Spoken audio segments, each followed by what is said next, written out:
Shalom, jumpa lagi dalam 3 menit bersama membangun iman.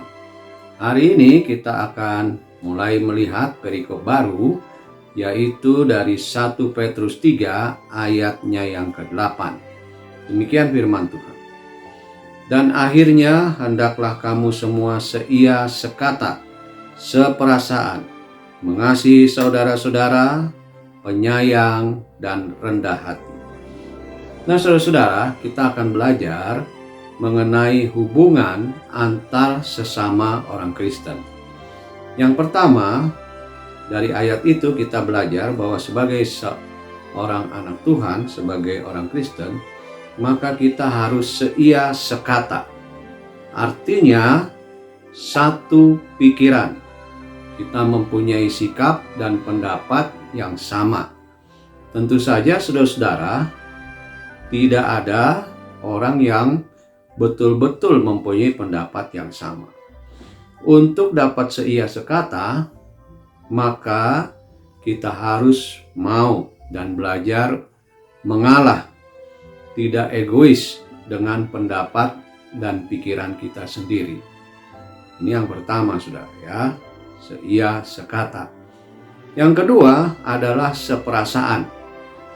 Artinya, memiliki perasaan yang sama, ikut bersimpati dengan orang lain.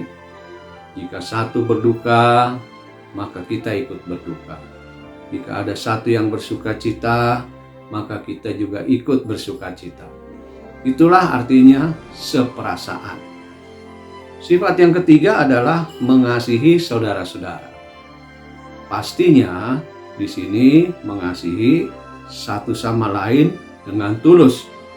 Tidak ada motivasi mencari keuntungan sendiri. Mengasihi di sini adalah mengasihi yang dilakukan dengan sepenuh hati. Hal keempat kita belajar dari ayat ini adalah penyayang. Artinya memiliki hati yang tidak ingin orang lain itu menderita. Penyayang itu ingin memberikan yang terbaik untuk orang lain. Dia bisa melihat orang lain bahagia, itulah sifat penyayang. Dan yang kelima adalah sifat rendah hati. Ya, memang zaman dulu sering dikatakan orang yang rendah hati itu dianggap sebagai kelemahan. Tetapi bukan itu. Rendah hati adalah merupakan satu tindakan yang bijaksana. Rendah hati memperlihatkan seseorang itu tidak sombong, tidak arogan. Dan kerendahan hati itu adalah sifat yang disukai oleh Tuhan.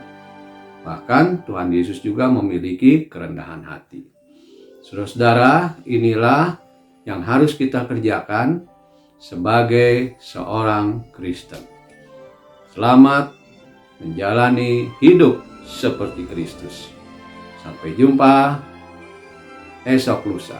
Tuhan Yesus memberkati.